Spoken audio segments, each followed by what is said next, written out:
People's Radio United. So they launched the largest manhunt in California history for Kevin Cooper, who, given enough time, would catch himself. He got a job down in Ensenada working on a guy that kind of like ran a marijuana boat between Mexico and Northern California, and I mean way Northern California. He would get the marijuana in Mexico and then go up through the Gulf of Mexico, Pacific Ocean, and drop it off at this little town. I forget the name of. And so Kevin signed on.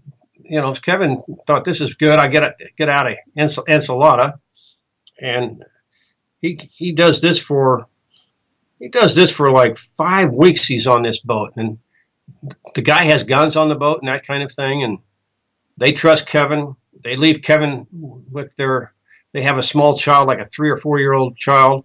They trust Kevin enough to go shopping and leave the kid with Kevin and that kind of thing. So Kevin's made a nice impression on these people. And then one night they're now made their way all the way to Santa Barbara, and there was like a little cookout on deck on the boat next to Kevin, and so they have this nice cookout, and there's a guy and his wife on the next boat, and everybody's having a good time. They're drinking marijuana, that kind of thing. Of course, marijuana. This is what the guy sells, and one thing leads to another around 2 o'clock in the morning, and Kevin makes out with this guy's wife. He's stoned and asleep and doesn't know it. But somehow he figures it out the next day that his wife had been with Kevin that night, and so he calls the Coast Guard.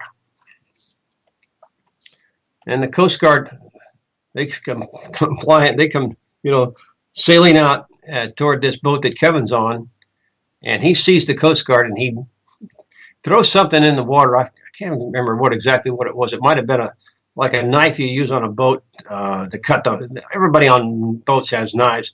Might have been a knife, like you cut ropes with or something. But he threw a couple things in the water, and then he jumps in and starts swimming toward the shore, and they catch him, and they don't know who they've got.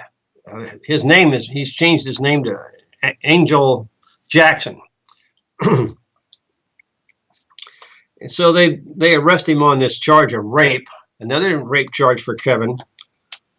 And they're down at the jail in Santa Barbara. When the woman looks up on the wall and sees a mugshot of Kevin wanted for the Chino Hills murders, and she says to the cops, the sheriff's deputies in Santa Barbara, says, "My God, that's the guy who raped me." And so, boom, Kevin is caught. And San Bernardino people drive down, pick him up, and they bring him back in chains to the jail in Ontario, California, which is the county, the county seat for San Bernardino County. Yeah. And there's 300 or 400 people waiting for him to come back in chains, and all yelling. Not all of them yelling, but the odd thing was that even though it was like 9:30 or 10 o'clock at night, families showed up. Little kids were there to see this axe murderer brought to justice.